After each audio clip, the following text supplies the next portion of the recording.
Good morning. Good morning mga boss. Tayo ay mag-change oil ng ating Honda Beat. Ayan. Tinidrain ko na yung oil. Ayan. Itim na. Yan ang palit nating oil ay itong Motol. Baka naman Motol. Matagal ko nang ginagamit yung Motol na yan.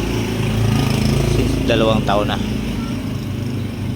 Okay naman ang performance niya. Okay na yung Motol na yan.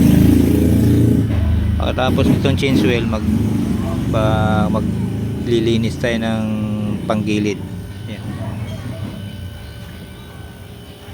Yan lang mga boss. Bye bye.